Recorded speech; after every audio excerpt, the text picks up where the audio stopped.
கரங்களை தட்டி முழு பலத்தோடு எவ்வளவு பலன் இருக்கும் அவ்வளவு பலத்தோடு அப்பாவை உயர்த்தி எல்லாரும் கண்களை மூடி அவன் அக்கம் பக்கம் எங்கும் பார்க்காதபடிக்கு அவரை மாத்திரம் உயர்த்தி அவரை உயர்த்த அமைந்த காலத்தை ராத்திரி வேளையில தேவனுடைய வல்லமை உங்க மேல ஆமென் பலமாய் இறங்கி கிரியேட் செய்ய ஆரம்பிக்கும் அவரை ஒரு ஏக்கத்தோடு ஒரு எதிர்பார்ப்போடு அவரை நோக்கி பார்க்கிறவர்கள் வேதம் சொல்கிறது அவர்கள் அவரை நோக்கி பார்த்து பிரகாசம் அடைந்தார்கள் அவர்களுடைய முகங்கள் வெட்கப்படவில்லை கர்த்தருடைய முகத்தை வெட்கப்படுத்துகிற தேவன் அல்ல அவரை ஆராதிக்கிற பிள்ளைகளை ஒவ்வொரு நாளும் பலப்படுத்துகிற கர்த்தர் எவ்வளவு பலன் இருக்கும் அவ்வளவு பலத்தோடு அவரை உயர்த்தி ஹalleluya ஹalleluya ஹalleluya இந்த மாலை நேரத்தில் இந்த இரண்டாவது நாள்ல கர்த்தர் நம்மை கொண்டு வந்திருக்கிற ஒரு நோக்கம் உண்டு இந்த நாளிலே கர்த்தர் உங்களை பலப்படுத்துகிற ஒரு நோக்கம் உண்டு ஆராதிப்பதற்கு கர்த்தர் நம்மை கொண்டு வந்திருக்கிறார் அப்படின்னா ஏதோ ஒரு காரியத்தை கர்த்தர் செய்யணும்னு கர்த்தர் விரும்புகிறார் இன்னைக்கு எத்தனை பேர் அந்த எதிர்பார்ப்போடு இந்த ராத்திரி வேளையில வந்திருக்கிறீங்க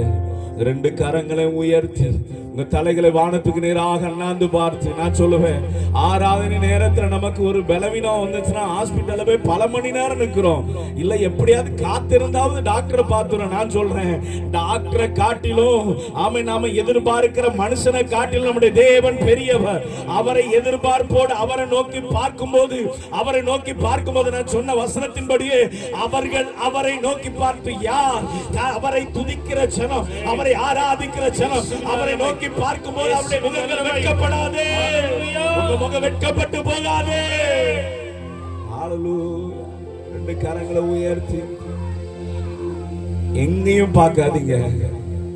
எங்கேயும் பார்க்காதீங்க கண்களை மாத்திரம் மூடி ரெண்டு கரங்களை உயர்த்தி வானத்துக்கு நேராக அண்ணாந்து பார்த்து ஆண்டவரே உம்மை உயர்த்த விரும்புகிறேன் ஆராதனையில வித்தியாசங்கள் உண்டு ஒன்று துதி இரண்டாவது நன்றி செலுத்துகிறது மூன்றாவது அவரை உயர்த்துகிறது இப்ப நாம செய்கிற காரியம் அவரை உயர்த்துகிற நிலையில இருக்கிறோம் அவரை உயர்த்துகிறதா அவரை உயர்த்த மனுஷனை உயர்த்தினா பொட்டுன்னு கீழே போட்டுருவோம் மனுஷனை உயர்த்தணும் அப்படின்னா நாம யாரை உயர்த்துகிறோமோ அவங்க நம்மள கீழே போட்டுருவாங்க ஆனா ஆண்டவரை உயர்த்த நம்ம கீழே போட மாட்டாரு நம்மளை கீழே இருக்கிற நம்மளை உயர்த்தி உயர்ந்த ஸ்தானத்துல கொண்டு வந்து நிறுத்துவாரு அவன் ரெண்டு கரங்களை மேல உயர்த்தி ஹalleluya உம்மோடு இருப்பதுதான் என் உள்ளத்தின் வாஞ்சையா சித்தம் செய்வதுதான் இதயத்தின் ஏக்கமையா எத்தனை பேர் அவரோடு கூட இருக்கணும்னு விரும்புகிறீங்க ஆமா சகையோ ஆண்டவரை பார்க்கிறது வரைக்கும் ஆமா மரத்துக்கு மேல இருந்தான் ஆனா ஆண்டவர் மரத்துக்கு மேல இருக்கிற ஆமா சகையோ பார்த்து நீ கீழே இறங்குவான்னு சொன்னாலும் வந்துட்டான் ஆனா ஆண்டவர் சகையோடு கூட இருக்கும் எப்போ சகையுடைய வீட்டுக்கு போனாரோ அன்னைக்கு அவனுக்கு ரட்சிப்பு வந்தது எப்போ அவன் ஆண்டவரை பார்த்தானோ ஆண்டவர் அவனை கூப்பிட்டாரோ எப்ப இருக்கிற ஸ்தானத்திலிருந்து தன்னை நான் மேல இல்ல ஏசப்பா கிட்ட நான் கீழே வருகிறேன் அப்பா வைத்திருக்கிற ஸ்தானத்துல நம்ம பல நேரங்களில் நமக்கு இருக்கிற பேரு புகழ் அந்த அந்தஸ்தை பார்த்து நம்ம மேல நிற்போம். இல்ல இல்ல இல்ல இல்ல, இருக்கிற ஸ்தானத்திலிருந்து கீழே இறங்கி வருவோம். இருக்கிற ஸ்தானத்திலிருந்து கீழே இறங்கி வந்து ஆண்டவருடைய சமூகத்தில், ஆண்டவரே நான் ஒண்ணும் இல்லப்பா, நான் ஒண்ணுமே இல்லப்பா, நான் வெறுமையான பாத்திரம், எனக்கு இருக்கிற பேரு புகழ் அந்தஸ்து ஒண்ணுமே இல்லப்பா, எல்லாமே குப்பை, எல்லாமே குப்பை, எல்லாமே குப்பைப்பா, எனக்கு நீங்க மாத்திரம் போதாதவரே, நான் உம்மோடு கூட வாழணும், உம்மோடு கூட இருக்கணும். எத்தனை பேர் வாஞ்சிக்கிறீங்க? ரெண்டு கரங்களை மேல உயர்த்தி, இதயத்தின் ஏக்கமையா உம்மோடு உம்மோடு இருப்பதுதான் என் உள்ளத்தின் வாஞ்சையா, சித்தம் செய்வதுதான்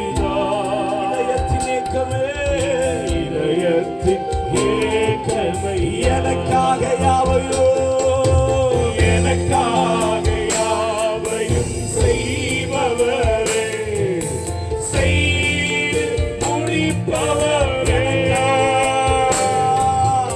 எனக்காக யாவையும் செய்பவரே, செய்து முடிப்பவரே,